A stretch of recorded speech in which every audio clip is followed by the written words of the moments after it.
മലയാളത്തിലെ ഒരു പ്രമുഖയായ നടി ഒരു പ്രാവശ്യം രാത്രി എനിക്ക് ഭീഷണി സന്ദേശം അയച്ചു. ഒരു പക്ഷേ ശാരിക്ക് അറിയായിരിക്കും. ഭയങ്കര ഭീഷണി വിഷയമൊക്കെ അയച്ചു. കേസ് പോലീസ് സ്റ്റേഷനിൽ കാണാന്നൊക്കെ പറഞ്ഞു. എനിക്കൊന്ന് ശാരി ഇത് കണ്ടിട്ടുണ്ടാവണം വീഡിയോ. അപ്പോൾ അന്ന് രാത്രി എനിക്ക് ഭയങ്കര ഭീഷണി സന്ദേശമൊക്കെ വന്നു. ഞാൻ അടുത്ത ദിവസം ഇതെന്താണെന്ന് അറിയുന്നില്ലല്ലോ. ഞാൻ വളരെ ഓപ്പണായിട്ട് ഞാനിതിൻ്റെ കമൻറ്റിന് മറുപടി കൊടുത്തു. നിങ്ങൾ ദയവ് ചെയ്ത് കേസൊക്കെ കൊടുക്കുന്നത് നല്ലതാണ്, പക്ഷേ ഇത്രയും ദൂരം ഒന്നും വരുന്ന എനിക്ക് ബുദ്ധിമുട്ടുണ്ട്, നടുവേനൊക്കെയാണ്. അതുകൊണ്ട് കണ്ണൂർ തന്നെ പറ്റുമെങ്കിൽ വീഡിയോ കോൾ ചെയ്യരുത്. അതെ അതെ, അന്ന് ചെയ്ത സമയത്ത് ഞാൻ പറഞ്ഞില്ലേ. അപ്പോൾ ഞാൻ ഈ ഒരു വിഷയം പറഞ്ഞിരുന്നു. ഇതിന് പിന്നെ റിപ്ലൈ ഒന്നുമില്ല. ഞാൻ വീഡിയോ ചെയ്ത സമയം അടുത്ത ദിവസം പ്രമുഖയായൊരു നടിയാണ്.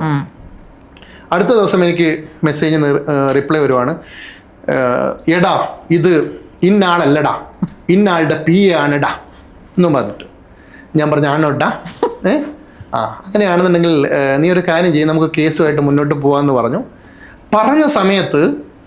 ഞാനിത് പറഞ്ഞ സമയത്ത് എന്നോട് ചേച്ചി പറഞ്ഞു, അവരുടെ ഒന്നും പിറകെ പോകണ്ടടാ, കുരയ്ക്കും പട്ടി കടിക്കില്ലടാ എന്ന് പറഞ്ഞു പോലും.